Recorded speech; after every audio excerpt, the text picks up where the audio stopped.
ก่อนจะหูจากคำว่าฮักยังมีคนที่เฮาหูจัก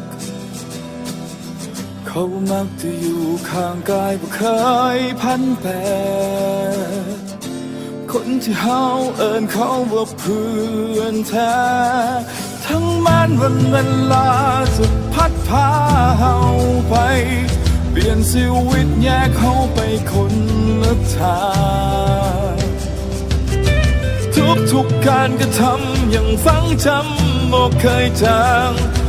ทุกอย่างเหมือนว่ามันเกิดขึ้นในเมื่อวานเพื่อนแท้บ่มีคำว่าเขาเพียงบ่มีเฮาข้างกันเหมือนวันที่ผ่านมาแต่เพื่อนแท้ที่อยู่ในหัวใจตลอดไปและบ่ต้องการคำสัญญาต่อให้วันเวลาจะล่วงเลยไปทั้งจะไกลเพียงใดบอกให้รู้และวันนั้นถ้าหากว่าเฮายังอยู่เฮาจะสู้เพื่อทวงถามวันของเฮาและวันนั้นเพื่อนที่ยังบอกเคยเก่า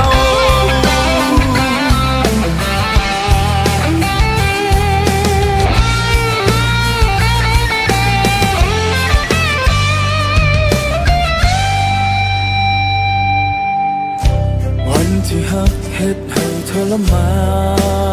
นยังมีเพื่อนที่บอกทิ้งกันคืนวันผ่านไปหักมันก็กลายเป็นเพียงเรื่องเก่าแต่เพื่อนของเฮายังอยู่ในใจเสมอทุกอย่างทั้งแม้นวันเวลาจะพัดพาเฮาไปเปลี่ยนชีวิตแยกเฮาไปคนละทางทุกการกระทำยังฝังจำบอกเคยจางและทุกอย่างเหมือนว่ามันเกิดขึ้นในเมื่อวานเพื่อนแท้บ่มีคำว่าเก่าเพียงบ่มีเฮาข้างกันเหมือนวันที่ผ่านมาแต่เพื่อนแท้ที่อยู่ในหัวใจตลอดไปและบ่ต้องการคำสัญญาต่อให้วันเวลาจะล่วงเลยไปถึงจะไกลเพียงใดบอกให้รู้และวันนั้นถ้าหากว่าเฮายังอยู่เฮาจะสู้เพื่อทวงถามวันของเฮา